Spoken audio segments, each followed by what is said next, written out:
全体队友，上一盘去。向前看。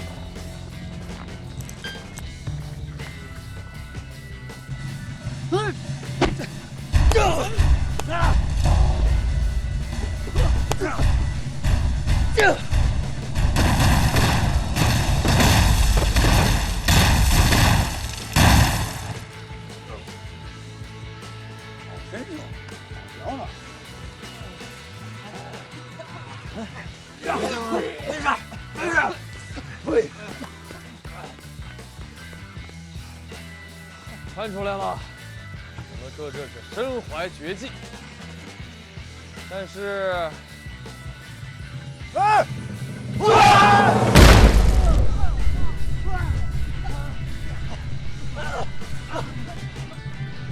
混蛋！你们玩我，有这个必要吗？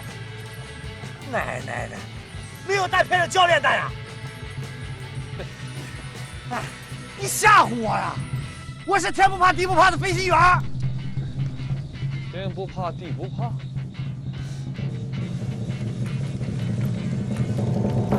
说的啊。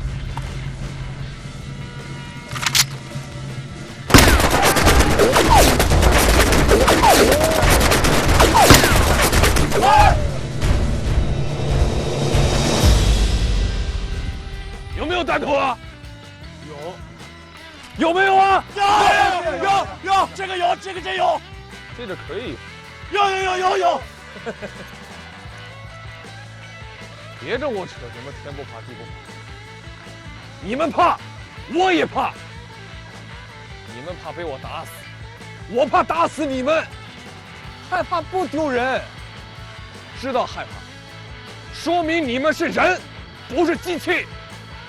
很多事情就是害怕，也得去做，别无选择。明白吗？啊！明白。特殊障碍训练场，给我冲！是。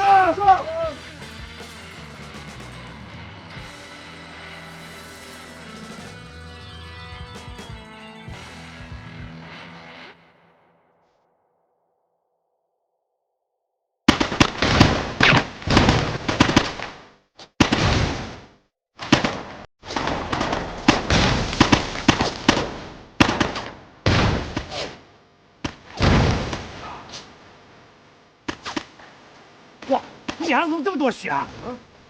谁中弹了？我没中弹。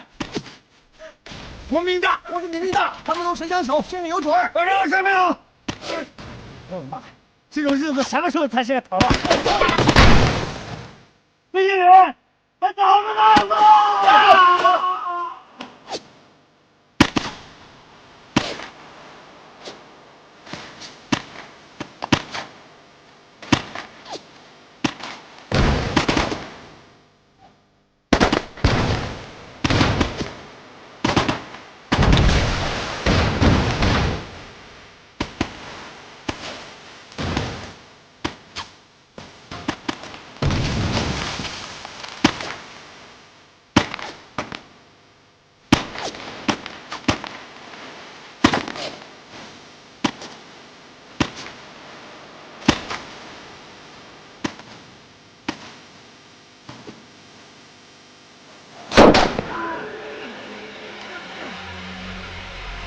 李队长，是吗？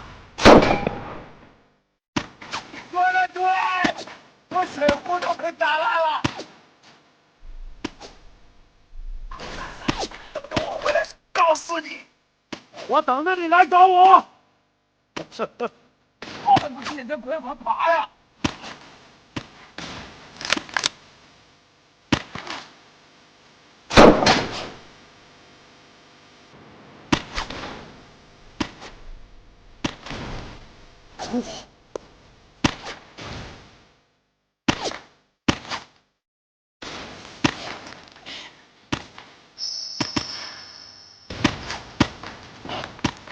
少呢，枪后。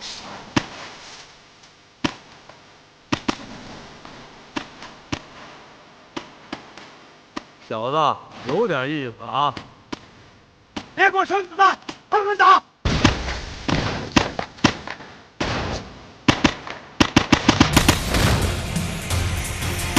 要是有架直升机，我非得把他们一锅都给端了！我什么？这想到有一个，你要吗？还要？下吧下吧下吧！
巴雷特中局 M14 AWP AWP 我的最爱。85局。从今天开始，你们将进行狙击手的战术学习。当然了，你们当中有些同志啊，在老部队那就是狙击手了，有些同志呢，还跟我们交过手，水平不错。不过，那是野战部队的狙击手，不是我们特种部队的狙击手。红细胞小组在未来的行动中，将不断的进行狙击作战。所以啊，你们要好好学习，天天向上，不要丢了自己的命，还连累了别的同志。我为什么选你们出来啊？啊？那是因为我不用再教你们基础狙击射击，那些啊，在老部队你们早就完成了。你们每个人都是当之无愧的神枪手。不过，离我的狙击手标准还有不少差距。这就是你们悲剧啊！因为你们要丢掉神枪手的荣誉，从头学习。怎么？不服气是吗？不服气！如果我们都不符合你狙击手的标准，那请问您狙击手的标准是什么？很好，我就喜欢听这种实话，啊！你们要是没有这种性格，那算我看错你们了。你们水平都不错，要不然呢就不会站到这儿来了。不过我要问你们一句，你们当中谁打的不是靶子，打的是活人？跟你们谈什么射击技巧啊，这意义不大啊！你们都很聪明，都很精锐，精英兵王，那大多数在部队啊，都是班长，有的呢还是连排长、带队主官。这发几本教材，晚上回去看看，到各部队那都是狙击手教员了。所以谈这些没意义。我就问你们一句：谁打过活人？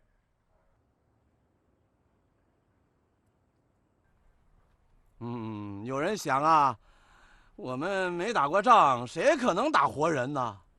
没错，这话没错。但是如果战争降临，在你的面前有一个指定目标让你射杀，你敢吗？有什么不敢的？大声说！报告，我是说有什么不敢的？这没上战场以前呢，都是鸟样，枪声一响啊，全都拉稀了。行了，我甭跟你们废话了，带回去换衣服去。是。为什么要让我们换场子？有什么了不起？不就打个仗？摆什么老子？咋了？今天怎么不练咱们了？练兵，咋回事？不知道。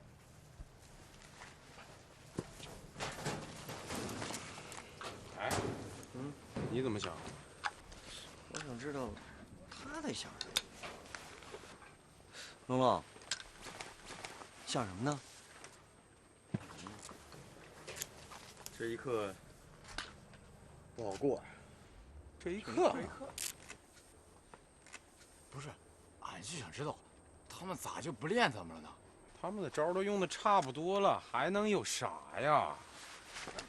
可是我说你们都说什么呢？我怎么越来越听不懂了？龙龙，不会是……还聊呢？5分钟以后集合。是。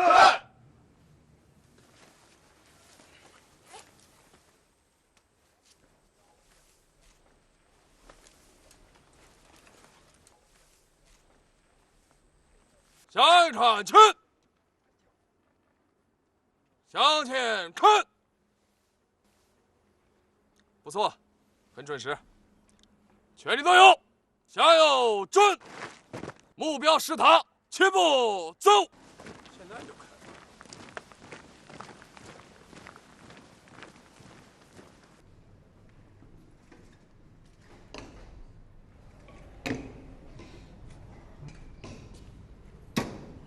味道不错呀，好久没吃。他咋知道俺喜欢吃这玩意儿？馋死俺了！是啊，这白花花、红不刺啦的豆腐脑，别吃撑着。哎呦，就这点豆腐脑能撑着？别逗了！起立！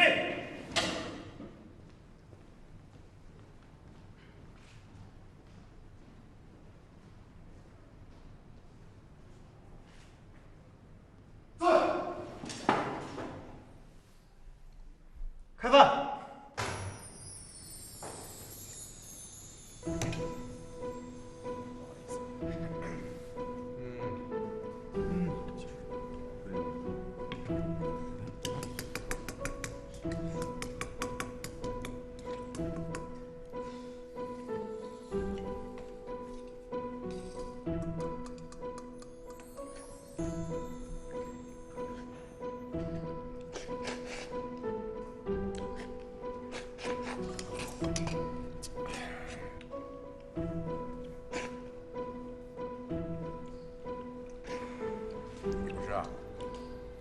我没胃口。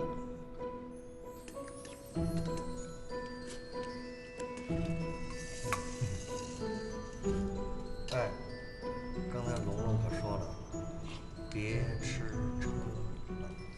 不能，再来个10碗8碗的也没问题。不能，就这个。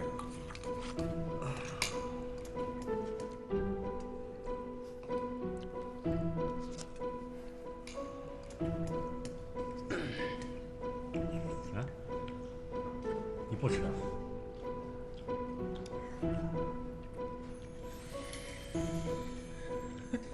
先生长的。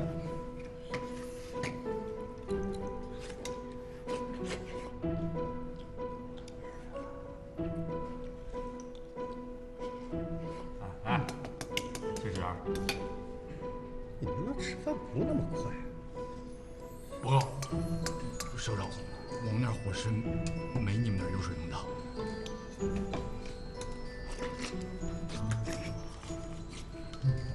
牛哥，别吃撑了。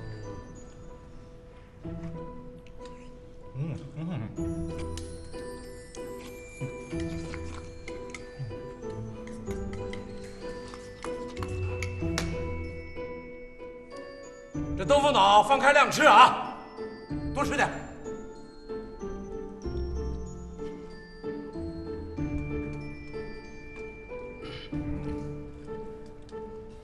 不够，讲。我还想再来一碗。好，滚蛋。哎，那个，哦，给我也来一碗，来一碗。那个报告，能再加一碗吗？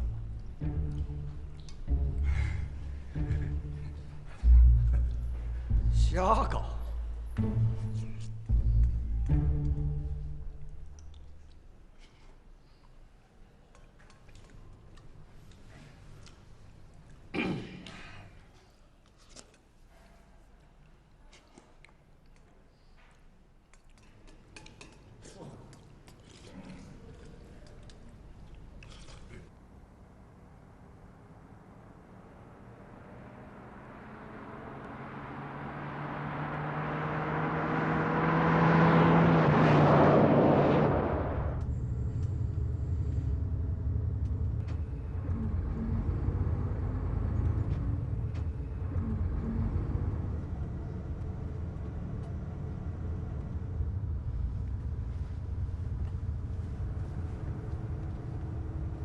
我讲一下，大家一定很好奇，我们今天去干什么？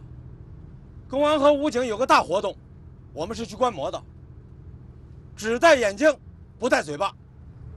这次机会很难得，我找了很多关系，大家一定要珍惜。看来是真的。你猜到什么了？别问了。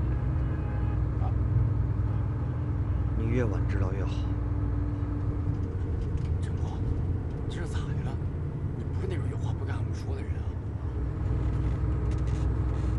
我们别无选择，因为我们已经做出了选择。什么选择不选择？到底怎么了？赶紧说。我们将要变成冷血动物。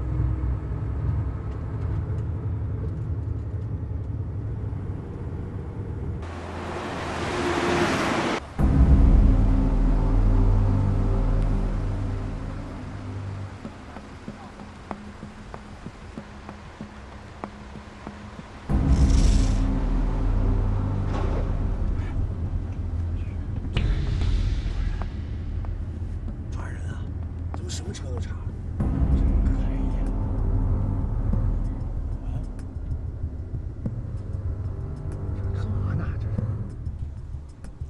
看什么看？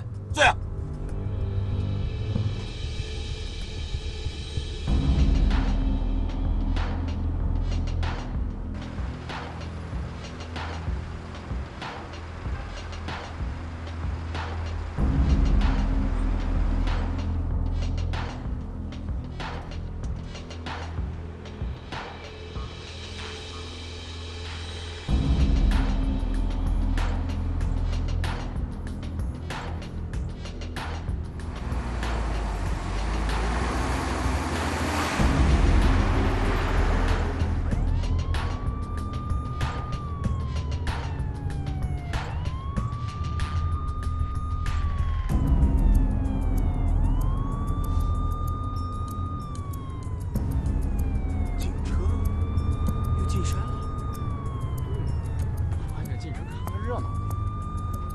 热闹可看呢。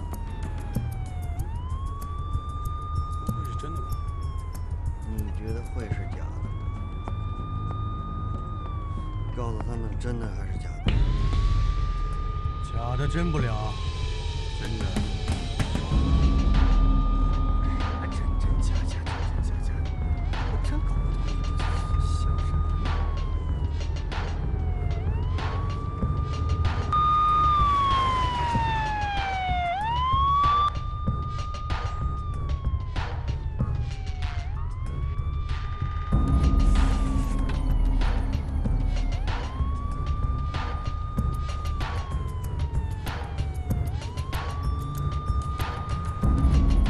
刑场。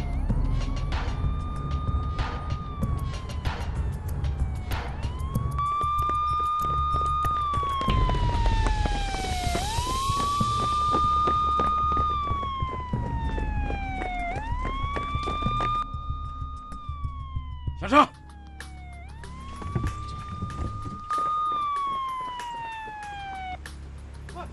这是要干啥呀？走吧，跑不掉的。啊！我有点腿软呢。我这个脑子早晚值这一劫。走吧，那就不是你这是老哥，我有点不舒服。我让你别是这么撑的，快！我早点告诉我。我早告诉你，你找吐了。快，都下去！都不知道我来这儿干什么。这好莱坞大片他也不这么演的。这不正准备让你演天不怕地不怕的飞行员吗？吹牛，先看清，先看，两转，全部走。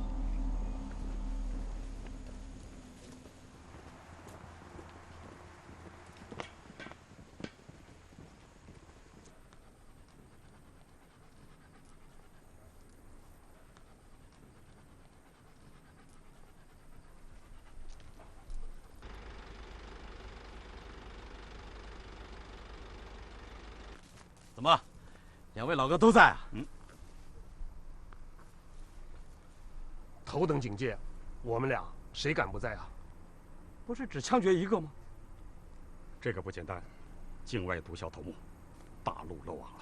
据说他的家族花了重金想劫我们的法场。在中华人民共和国的土地上，还有这扯淡的事儿？情报是这么说的，上级非常重视。你来了正好，从特种部队的角度看一看，我们的部署还有什么需要调整的地方？看看吧。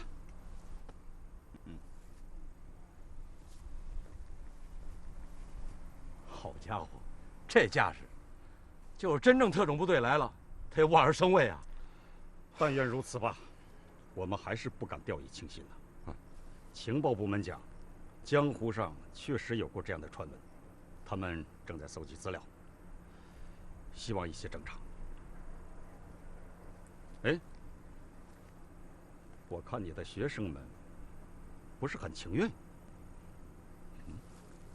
早晚得走这一步。行了，我不打搅两位的工作啊，我在边上看，有事您招呼。好，好。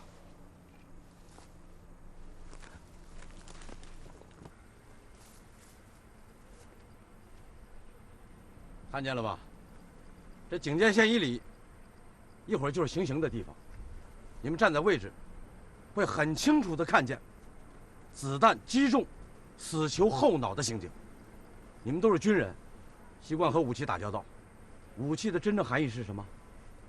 武器往往是和死亡紧密联系在一起的。这毫不起言。记住，狙击手啊，不是打靶子，是打人的。一会儿我提2个要求：一，给我睁大眼睛，不许闭眼；这2，不许发出任何声音，不许叫喊，给我静静的看，明白了吗？明白。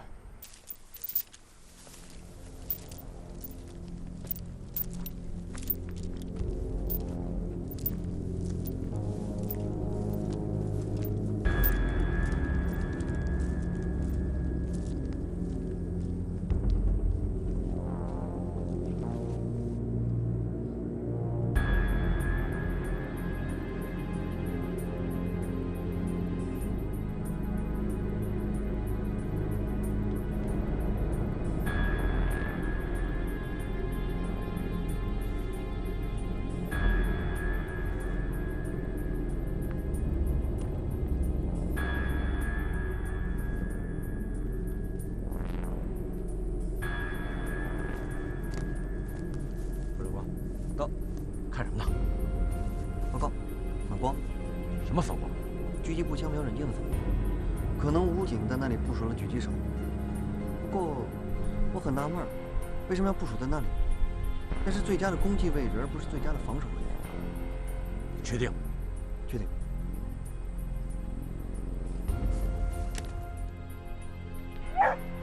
高总，温总，那个位置是不是您布置的人？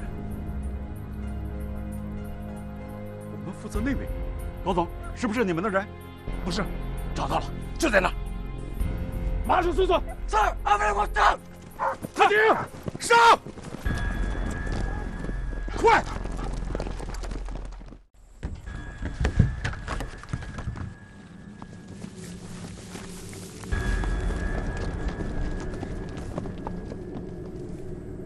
首长，干嘛给我一支枪？为啥？真打仗了？可能有人劫法场。劫法场？不会吧？光天化日，真拍大片儿。首长，给我们枪吧。我们是来观摩的，这不是咱们的事儿。安静。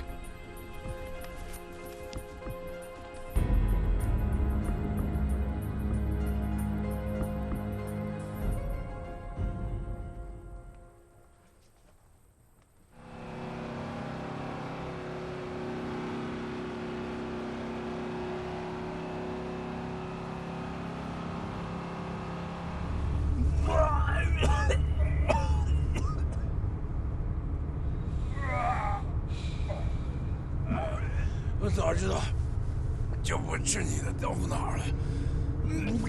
哎呦，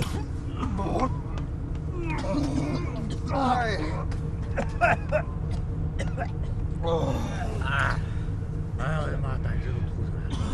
我早跟你们说过，你别吃那么多，这不是瞎搞啊！我这辈子都不想再吃豆腐脑了。我都不吐啊！哎，你好像没事吧？5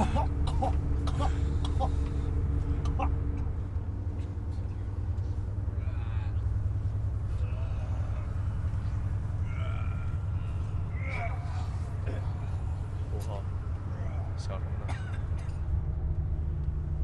刚才那个狙击手的位置布置，让我想起我们打过交道的对手。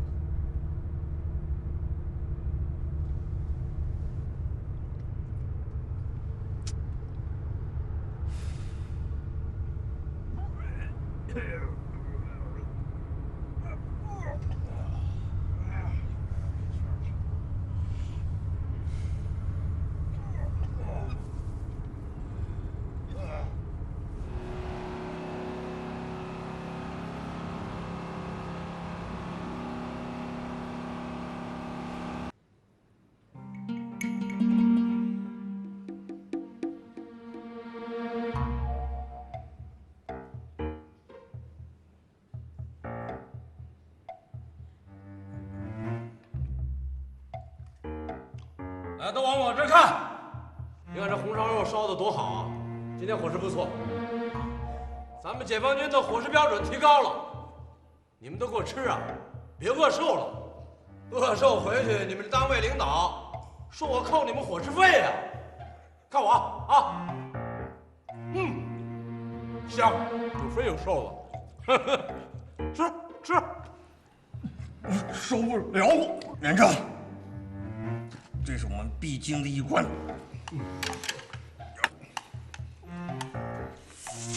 要是哪怕让我们真刀真枪的干上一场，也不至于这么难受。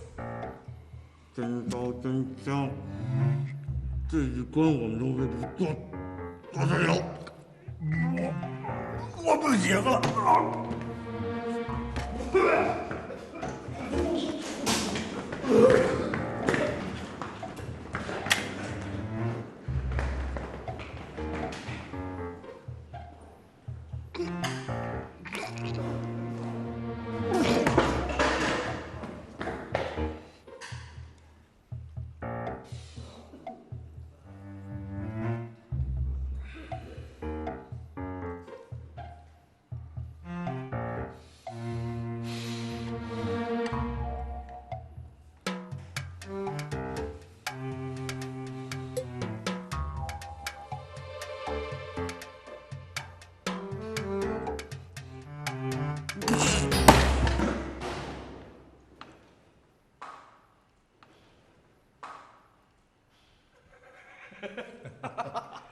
吐吧，吐啊吐啊，就习惯了。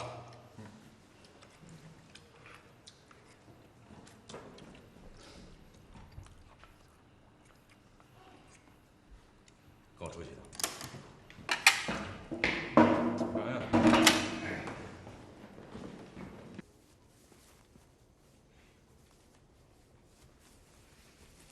老班长，下午狙击手是不是有线索了？来，参谋长，这是我们下午在刑场500米以外的树林里发现的，经技术部门鉴定是下午新留下来的。范参谋长，这个图形你知道是什么意思吗？公安部的专家说，这个蝎子该是一个什么人或者部落的签名图形，我们查不出来是谁。温总说来找您试试看。蝎子，一个人的代号。你确定？确定。好，你们都出去一下。是。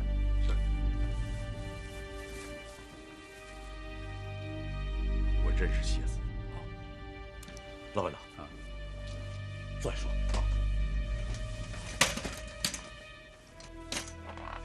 国际刑警一直在追捕蝎子以及他的死党。他们涉及到多起的暗杀和绑架案件，这里其中包括不少国家的政治家和知名企业家。其实这件事情跟我们并没有多大的关系，可是就在1年以前，蝎子亲密的一个手下回到了大陆，就在我的辖区活动。蝎子的手下回到大陆，到了你的辖区。对，他本来是个海员，就是从大陆出去的。他追随蝎子，参加了欧洲的外籍兵团，并且跟蝎子参加了很多战斗。退伍以后，入了外国的国籍，后来跟着蝎子当了外国的雇佣兵。国际刑警组织对他也发布了红色通缉令。你们一直监视他？我足足监控他1年了。国际刑警组织也就是想通过他的消息查到蝎子，挖出蝎子。这个好啊。你想啊，他是蝎子的最亲密手下，两个人是战友，又在战场上出生入死，这蝎子肯定会找他联系。可是他一直没有动作呀，包括这件事情，他没有任何异常。我就是在想啊，如果他真是想金盆洗手，落叶归根，那我就可以收网了。哎呀，老班长别着急呀。为什么？老班长，你想啊，你我的这种战友情的关系，这不离不弃，你是知道的。那蝎子和他手底下人也是这种关系啊，他肯定会来找他。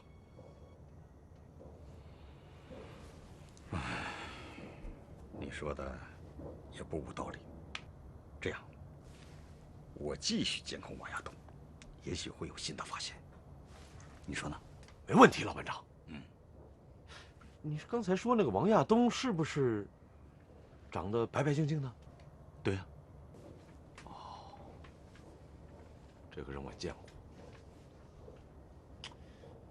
和我的一个兵的女友走得很近。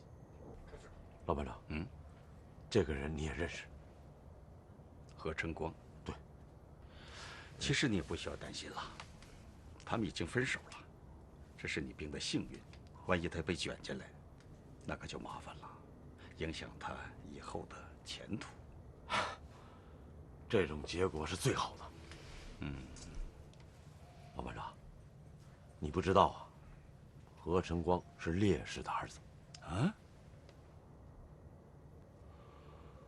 哎呀，万幸的万幸啊！78、79、80、81、80、80。怎么了？胃还难受啊？不是，俺没吃啥东西。还在想白天的事？俺不知道，俺就觉得那是真打死人了呀！当兵打仗，天经地义。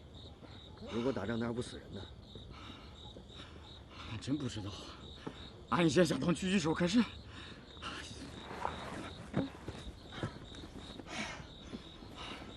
是那个枪打在人身上，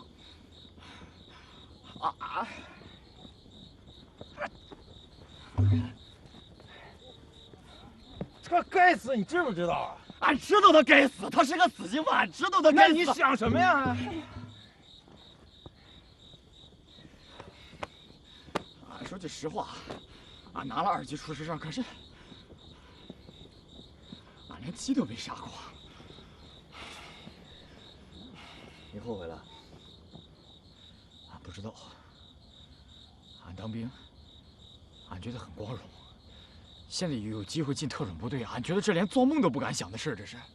俺喜欢当兵，俺喜欢在部队的感觉，俺就喜欢打枪。可是，俺想打的是那个靶子。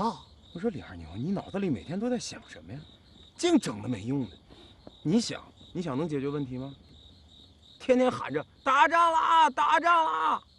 演习是不是挺好的？怎么现在变成这样了呢？俺不知道，俺不知道真要打起仗来，俺还有没有那个勇气？其实我也难受。你不是跟个没事人似的吗？难受不一定非要表现出来。你看彦兵，他得用兴奋麻醉自己。我们都面临一个难题，同样的难题，而且很难面对。对，咱都是当兵的，真打起仗来，咱没选择。我这脑筋急跟乱炖的一样。我真不知道，这要再出现这种情况，俺该怎么办？那个枪打在人身上，那是个活人啊，那不是环数啊，真的是血啊！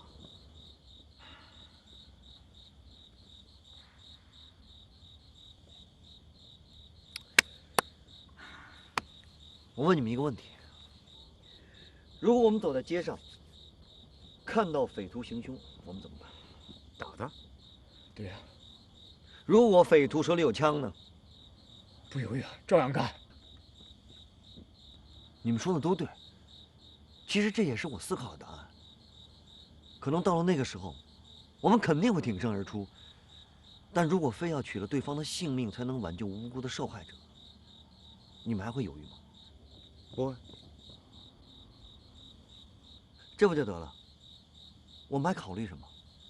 可能到了那个时候，我们根本顾不上现在的难受，第一反应就是直接干掉匪徒，营救无辜的受害者。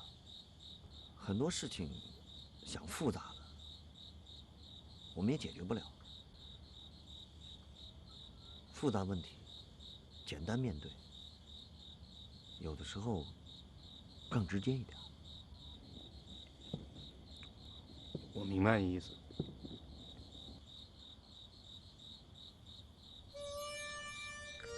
可是俺不可能不去想这个问题嘛。想想被害者，如果是战争，想想无辜的老百姓，我们是什么？我们是中国人民解放军的战士。为了人民，我们有什么不可以牺牲？电影里经常有一句话：“我代表人民，代表党，我枪毙了你。”我相信那时候说的话肯定是真诚的。想想1937年的冬天，30万中国老百姓的惨死，这也是我们今天穿军装的意义。我不是唱高调，我真的是这么想，我也希望你们能这么想。我们是中国军人，我们的职责就是保护祖国和人民。我们的祖国和人民曾经付出了那么惨痛的代价，我们今天却在这里踌躇着，敢不敢杀敌？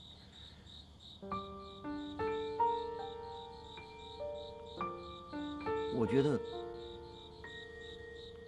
可能我们有点问题了。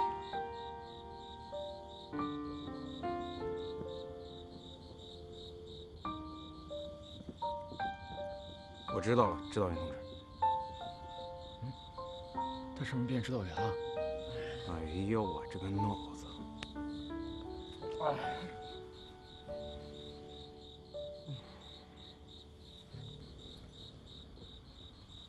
为了我们的祖国和人民，曾经付出的血和泪，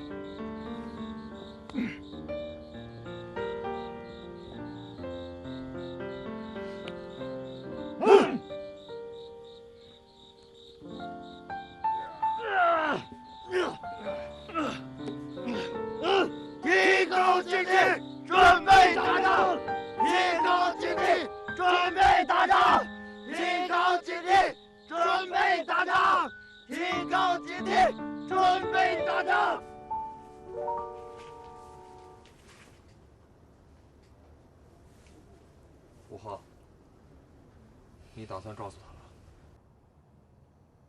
还不是时候。我觉得陈庄这孩子太不容易了。是不容易啊，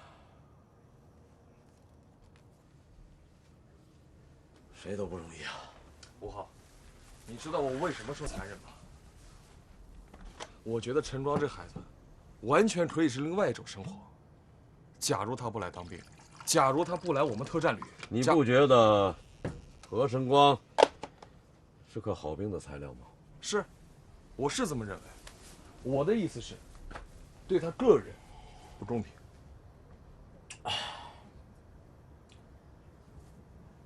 假如说他是个好兵材料，不来保卫祖国，那他练武干什么？那不能是练武的都来当兵吧？别的练武可以不来，他不能不来。为什么？如果你的父亲被害了，你心里面能释怀吗？不能，他也不能。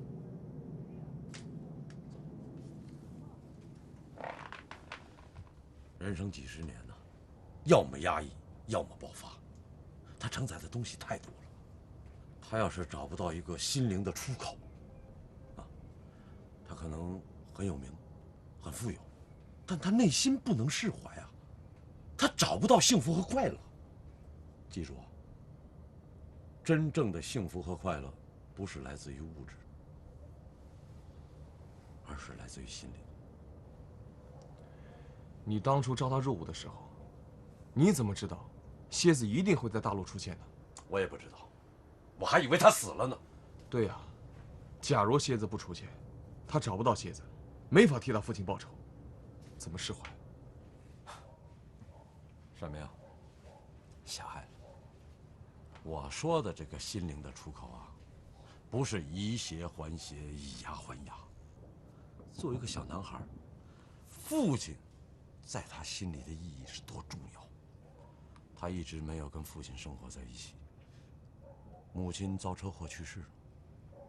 说白了，他就是半个孤儿。他的内心很封闭啊，他一直希望跟父亲在一起。我不明白您的意思。是，他父亲是牺牲了，但是在他心里，父亲没有死。这些道理我都明白。我的意思是，到底要怎么样才算是和他父亲在一起？成为像他父亲一样的人。当父亲和他相融在一起，父亲的生命才真正得到延续。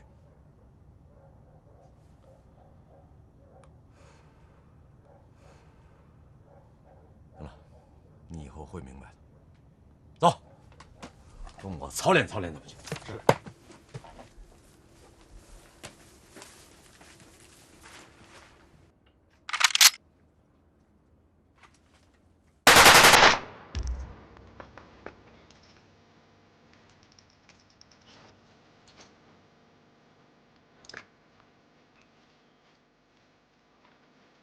全队友，向右看去，向前看。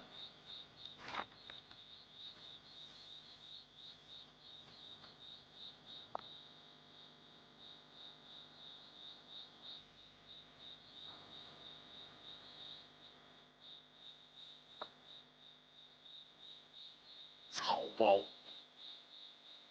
一个草包，我可以容忍，因为军队很大，那个别草包啊滥竽充数，我能理解。可是，一群草包，我不知道该怎么容忍了。你们以为战争距离你们很远，你们可以当和平兵、少爷兵了，可以刀枪入库、马放南山，过悠闲时光了？不是。就在这天下午，就在观摩刑场的时候，差一点爆发了一场战斗，一场真正的战斗。你们都是部队的骨干，该知道保密纪律。我告诉你们这些啊，不是喝酒的时候当谈资，也不是搞对象的时候当吹嘘的本钱。我是在拷问你们，考问你们每一个人，你们中国人民解放军中的军中精锐，数百万中国人民解放军的佼佼者，是否有信心、有把握，跟这帮武装到牙齿的敌人来一场血战？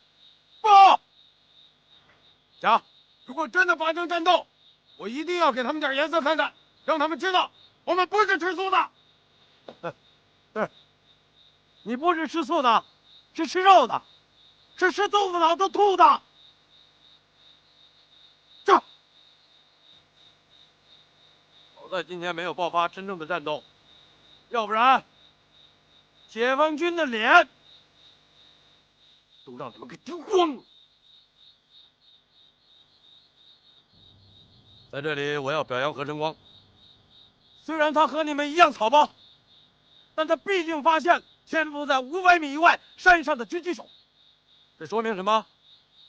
说明他懂得观察环境，他懂得做一名狙击手要时刻有敌情观念，要懂得观察、发现。可他为什么是草包呢？他不懂得判断，他不知道判断对方是敌是友。他发现情况，没有及时向我报告。是，首长批评的对，我以为是武警的狙击手。现在明白了吗？我为什么要带你们到刑场上去看杀人、看爆头？虽然战争没有发生，但是战斗是随时可能发生的。我们特种部队就要做好随时投入战斗的准备。当战争没有爆发的时候，我们红细胞小组将和其余的国家机器一起，对威胁我们国家安全的任何的因素，都要扼杀在摇篮当中。当战争爆发的时候，当敌人在我们的城市进攻和袭击的时候，当我们的城市被占领，百姓被蹂躏的时候，我们红细胞小组将和敌人血战到底。一个爆头你们就吐，这交给你们老百姓能睡着吗？狙击手是干什么的？那就是爆头的，就是要看着子弹从自己的枪管里打出去，打中目标的脑袋。保家卫国，胆子都破了，还保家卫国？我来求去吧。我再问你们一次，准备好了吗？时刻准备着。我听不见。时刻准备着。时刻准备着。时刻准备着。来了，到，带他们出动，进行夜间山地穿越。我不希望看到这群草包还有力气，在我面前说大话空话。是。全体队友，向准，后走。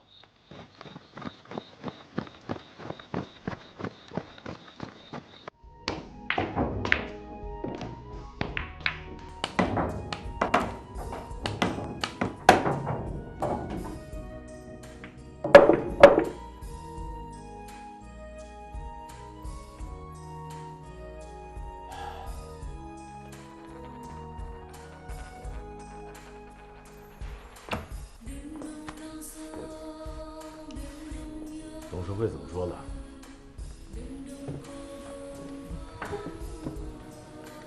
蝎子，还是伏特加？这是你教我喝的酒。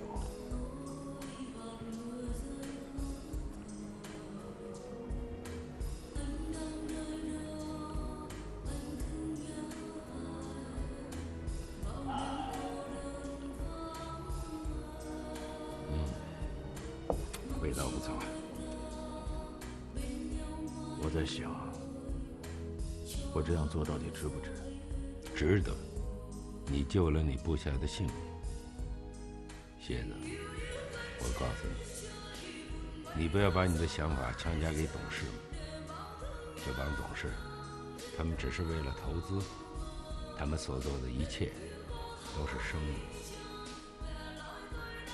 包括我们的性命，都是生意。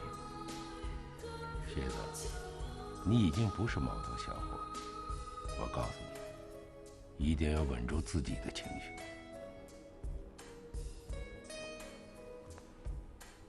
我经常在想，我为什么战斗？是什么让我离开了我的祖国和我的军队？那个时候我年轻，而且穷，穷得要死。可是那时候我为我的祖国、我的人民，还有我光荣的人民军战斗。虽然那个信仰是一个谎言，可是总比没有要强。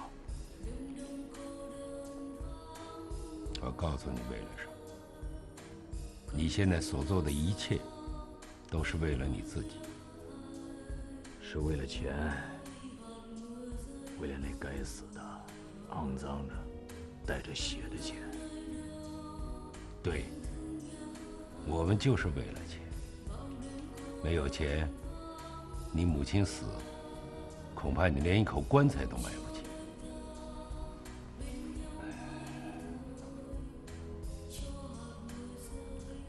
是的，你说的都对。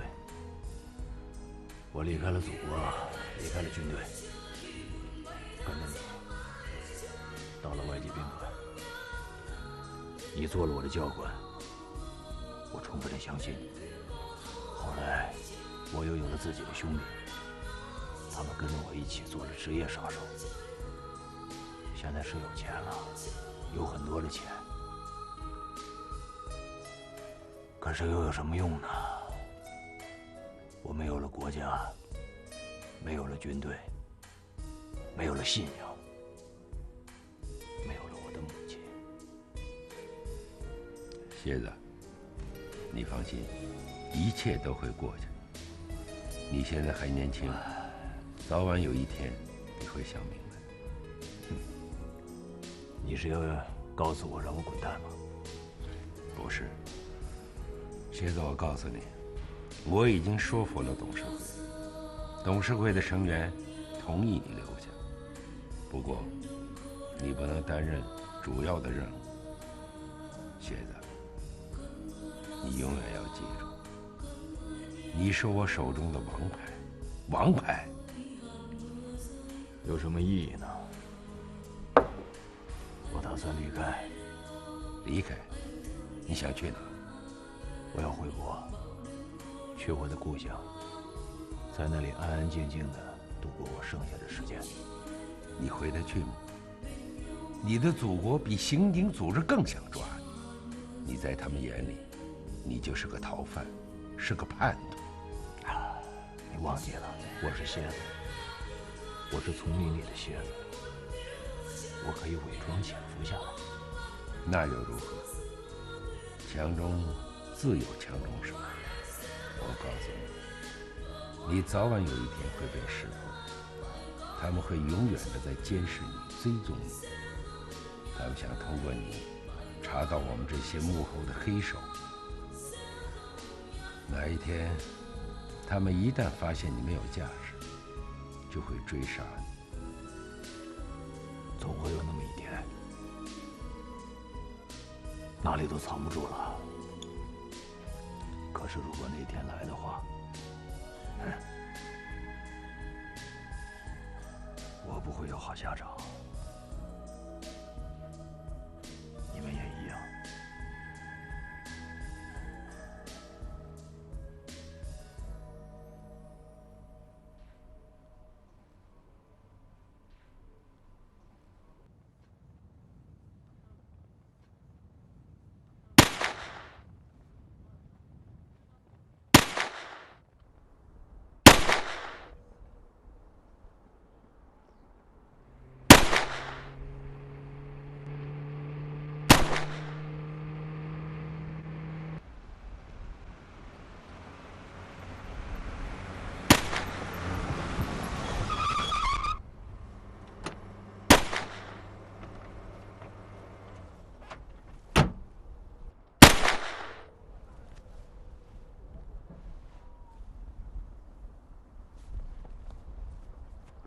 报告首长，军区特战中心研究室工程师唐心怡奉命前来报道。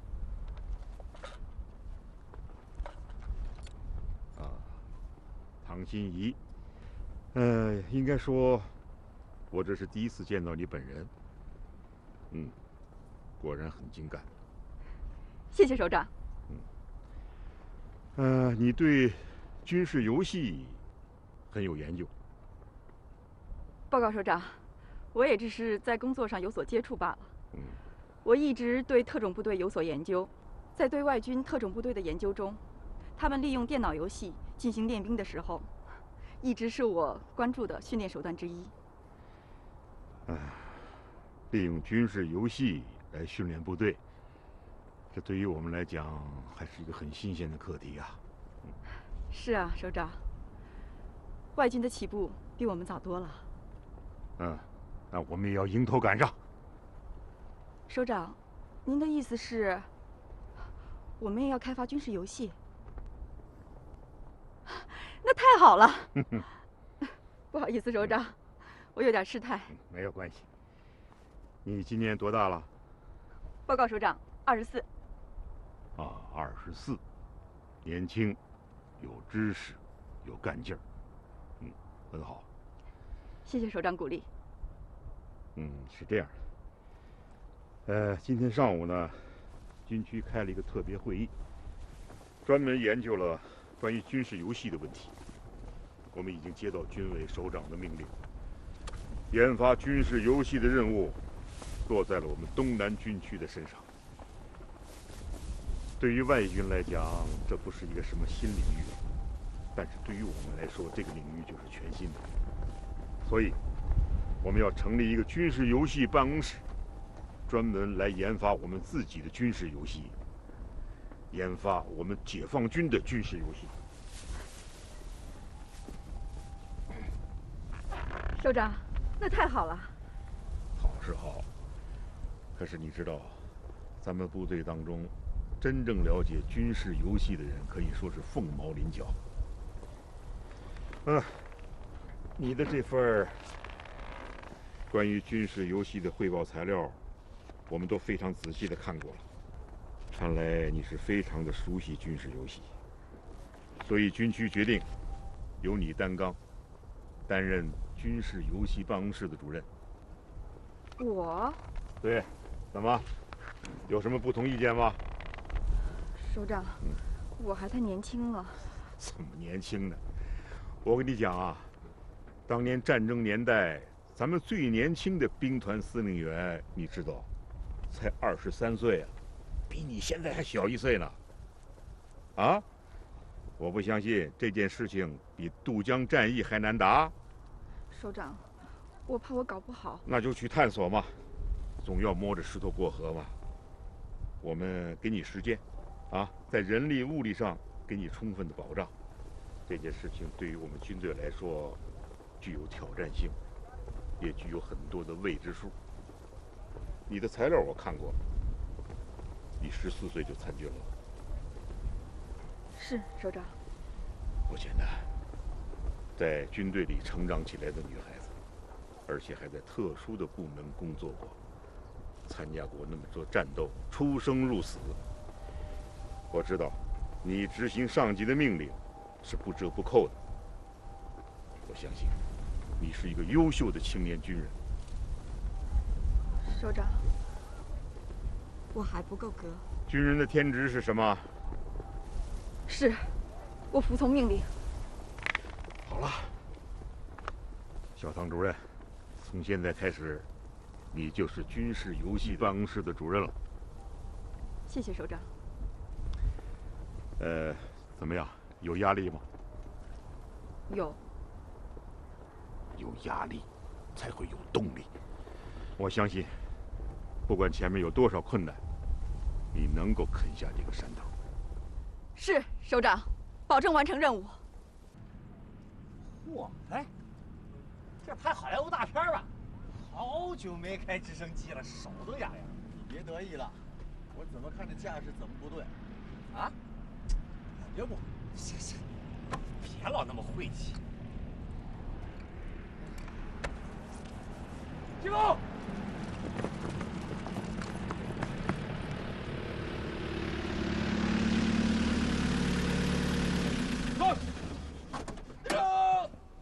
上场前，小铁春，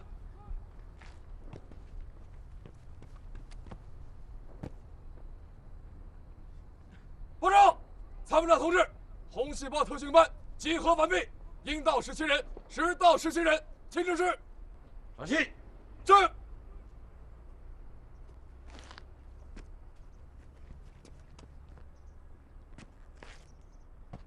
上去。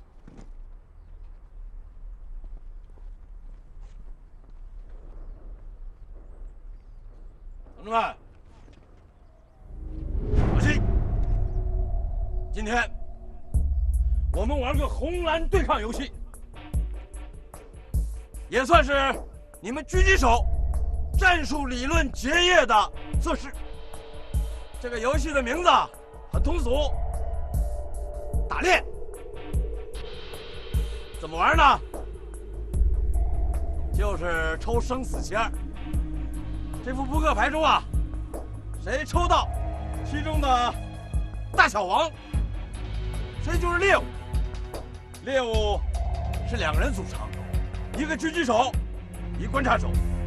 猎人呢自由组合，猎物为红队，猎人为蓝队。猎物是2条腿走路，而猎人呢有所有的车辆，还有武装直升机，范围嘛就是方圆20平方公里，自由潜伏、自由搜索、自由射击，一方全部阵亡，游戏结束。24小时以后，红队还有幸存，蓝队失败。都明白了吗？明白。既然都明白了，到我这儿来抽签。别动！神神叨叨的，瞎搞。 2个打15个有点意思啊，要不咱俩当猎物？那得抽签决定。别让俺抽着猎物，俺想当个猎人。你懂什么呀？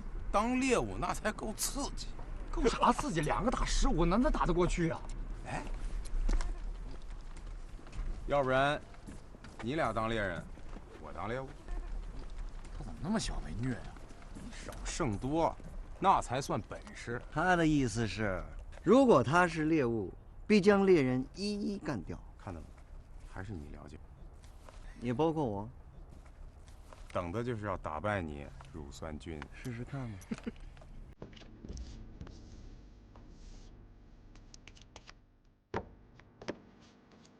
是福不是祸，是祸躲不过。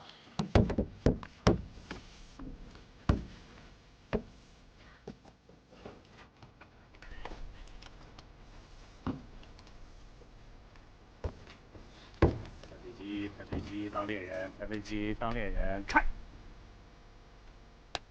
一枪，嘿嘿嘿。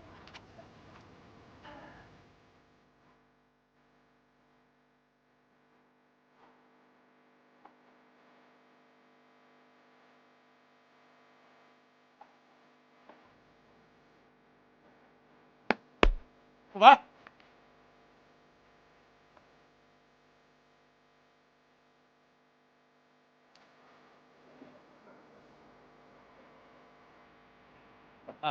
何真光，大王，110，到。不准闭眼，俺不敢看。对，是。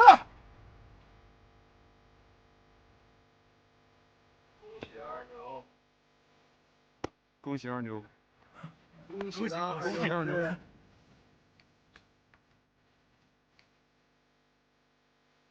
猎物产生，猎人待命。何晨光、李二牛到，带上你们的装备，上1号机。是。其他人1小时以后出发。兄弟们，俺是个老实人，俺真的是个老实人。平时俺带你们不忙是不是？兄弟们，